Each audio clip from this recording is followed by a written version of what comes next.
asking for a maid to come and help my wife with her housework. I discovered through letters that they did not find a Muslim in the country that I wanted a maid from. Is it allowed for me to hire a non-Muslim maid? Listen to Bimbas. It is not allowed to have a non-Muslim maid or a non-Muslim maid servant or a worker who is a non-Muslim for anyone living in the Arabian Peninsula. This is because the Prophet Muhammad ﷺ ordered the Jews and Christians to be expelled from the Arabian Peninsula, that land.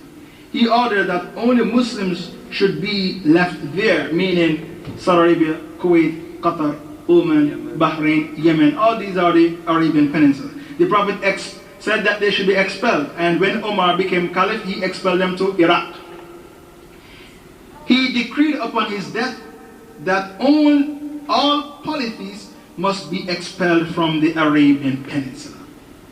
Furthermore, hiring disbelieving men and women is very dangerous for the Muslims, their faith, their behavior, and the upbringing of their children. Therefore, such must be prevented in obedience to Allah, the glorified, and His Messenger, and to be prevented and to prevent a source of evil and immorality. And Allah is the one who provides guidance. This is His fatwa.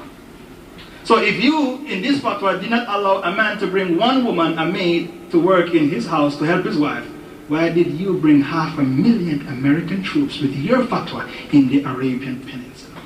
This question, we need an answer from Sheikh bin Baz.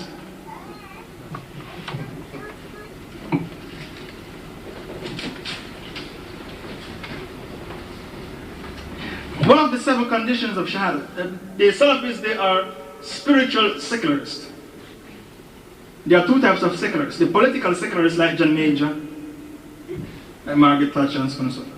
Then you have the spiritual secularists, like the salafis who said Islam, there's no politics in Islam. Don't think about the Sharia, think about yourself. So they marginalize Islam to the individual, and they rob Islam of its role to govern man from the state level. Islam is a complete way of life. They rob Islam of its role to govern man from the state level. So the Salafis, they are spiritual secularists. They marginalize Islam to the individual and said religion is an individual thing. One of the 7 conditions of Shahada is that you have to renounce all shades of falsehood. You have to renounce all shades of falsehood. But they do not renounce all shades of falsehood. So the Salafis, they cuss the Sufis and the Barelvis for celebrating the birthday of the Prophet Muhammad sallallahu alaihi wasallam. Yet they kept quiet about themselves and the Saudis celebrating the birth of the Saudi nation, the national day. The birth of Saudi Arabia, a system, a government which was set up by the British. The British, who are the greatest enemies of Islam and Muslims, they are the ones who set up Saudi Arabia.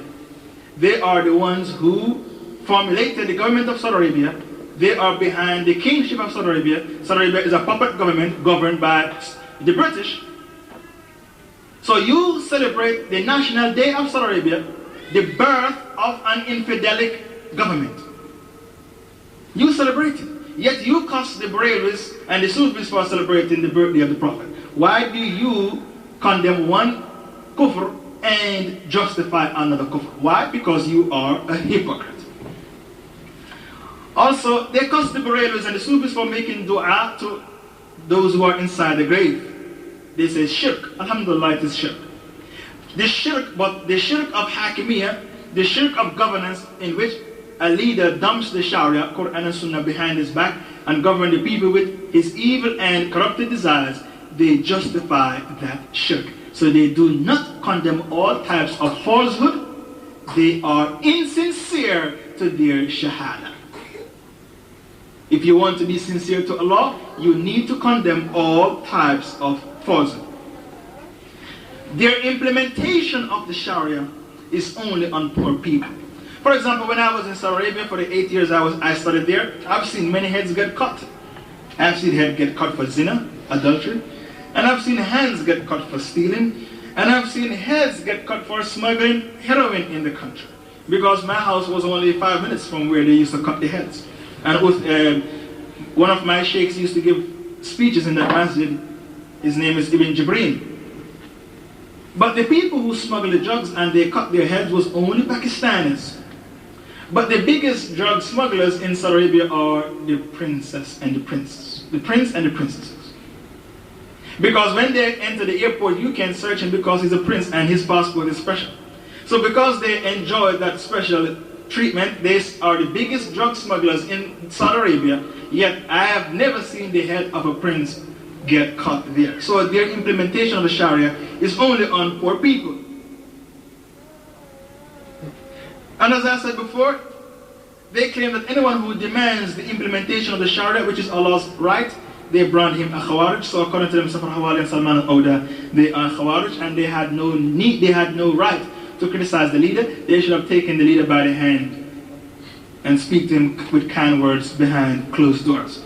This hadith where if the leader goes wrong, you should hold him by the hand. What is the matter with this hadith? It is da'if.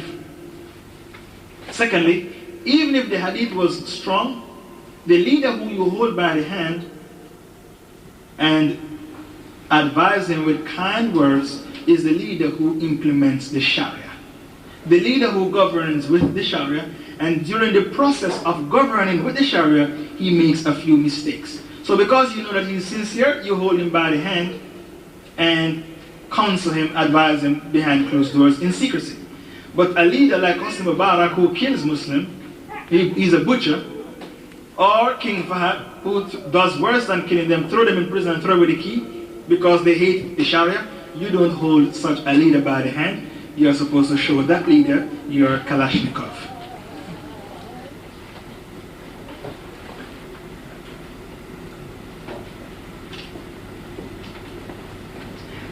They are confident that they can cover Islam up. They are confident that they can control Islam. The Saudi Salafis. And the leader of the Salafis is King Fahad, not Bin Baz as you think, because Bin Baz gets his commands from King Fahad. So King Fahad is the leader, the Amir of the Salafi movement. Because they are rich, they are confident that they can cover Islam up and put Islam under control. So they have three major steps in stifling the growth of Islam. Step number one, they throw all the bona fide scholars in prison. All the sincere scholars, they throw them in prison, like Safar Hawali and Salman al-Awda. Step number two, the scholars who are not in prison, we put them on our payroll, pay them handsomely, so they have to shut up. They can teach you the real Islam. So issues like al-wala wal-bara, tawheed al-hakimiyyah, they can teach you. This is why whenever a Salafi scholar writes a book on Tawheed, he does not mention Tawheed al-Hakimiyyah. That topic is too hot to handle, and whenever he writes a book on Shirk, he does not mention Shirk al-Hakimiyyah, the Shirk of dumping the Sharia. So all the bona fide scholars, the legitimate scholars, we throw them in prison. The scholars who are not in prison, we put them on our payroll and shut them up.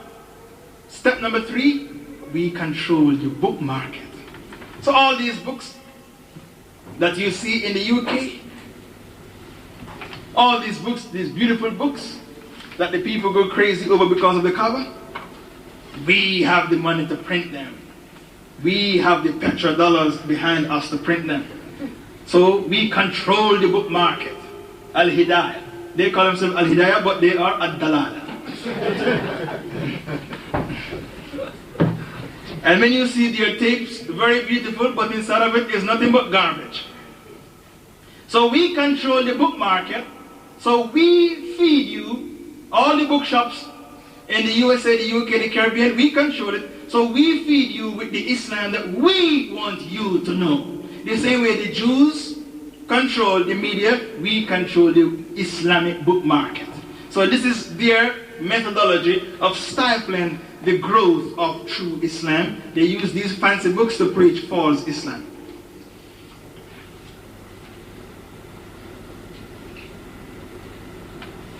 Now the worst Salafis in this country, brothers, sorry to be specific.